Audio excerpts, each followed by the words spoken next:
यकीनन आपने मुख्तलिफ़ किस्म के रायते खाए होंगे और मुख्तलिफ़ तरह के रायते बनाए भी होंगे। ज़्यादातर रायता दही से बनाया जाता है।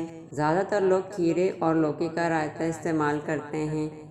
आज मैं आपके साथ टमाटर का रायता शेयर करने वाली हूँ, जिसे टमाटर की चटनी भी कह सकते हैं। ये बहुत ही मज़ेदार और झटपट तैयार होने वाली रेसिपी है। आप इसे चावल रोटी के साथ सर्व कर सकते हैं। बिस्मिल्लाहिर्रहमानिर्रहीम।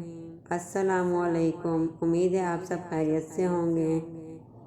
टमाटर का रायता बनाने के लिए मैंने आधा किलो टमाटर ले लिए हैं।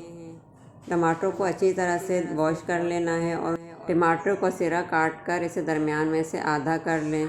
अब एक पैन ले लें, उसमें तकरीबन 3 से 4 टेबल स्पून कुकिंग ऑयल के शामिल कर दें और मीडियम फ्लेम ऑन कर दें। तेल अच्छी तरह से गर्म हो गया है। अब इसमें हाफ़ टी स्पून राई का शामिल कर दें, हाफ़ टी स्पून ज़ीरे का भी शामिल कर दें। अब इसमें 6 से 7 लहसुन के जवे रफली चॉप करके शामिल कर दें। इन तमाम अज्जा को चंद सेकंड के लिए मीडियम फ्लेम पर अच्छी तरह से भून लें। थोड़ी देर भूनने के बाद अब इसमें टमाटर शामिल कर दें। टमाटरों को एक एक करके पैन में रखते जाएं।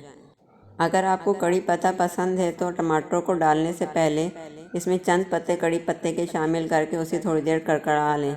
उसके बाद पैन में टमाटर शामिल कर दें। अब टमाटरों को ढककर 10 से 15 मिनट के लिए मीडियम टू लो फ्लेम पर अच्छी तरह से गलने के लिए छोड़ दें। 10 मिनट हो चुके हैं। टमाटर अच्छी तरह से गल चुके हैं। इनका छिलका आराम से उतर सकता है, आप देख सकते हैं। तमाम टमाटर बहुत ही अच्छे तरीके से सॉफ्ट हो गए हैं। अब किसी भी चीज़ की मदद से इसका छिलका रिमूव कर दें। अगर आपने अभी तक मेरे चैनल को सब्सक्राइब नहीं किया तो मेरे चैनल को सब्सक्राइब कर दें, वीडियो को लाइक कर दें और बेल बटन लाजमी प्रेस करें ताकि हर आने वाली वीडियो मेरी सबसे पहले आप तक पहुंच सके। टमाटरों के छिलके को अच्छी तरह से ऊपर से हटा दें। टमाटरों का छिलका हटा लिया है। टमाटर जितने अच्छे पके हुए होंगे और सुर्ख होंगे उतना ही अच्छा रायता बनेगा।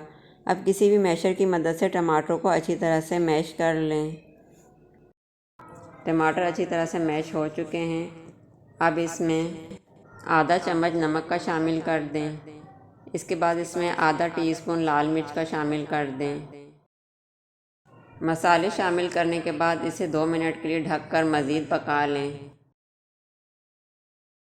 2 मिनट के बाद ढक्कन हटाकर मैशर की मदद से एक बार फिर टमाटरों को अच्छी तरह से मैश कर लें। अब इन्हें ठंडा होने के लिए छोड़ दें।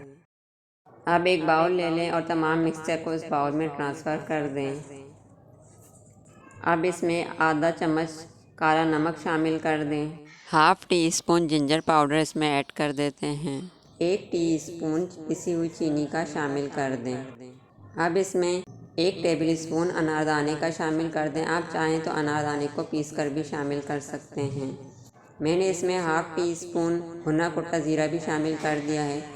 अब इसमें 2 अदद आलू बुखारे और हाफ़ लेमन जूस मिक्स करके अच्छी तरह से शामिल कर दें। इसके बाद इसमें 1 अदद प्याज को बारीक चॉप कर लें, वो शामिल कर दें।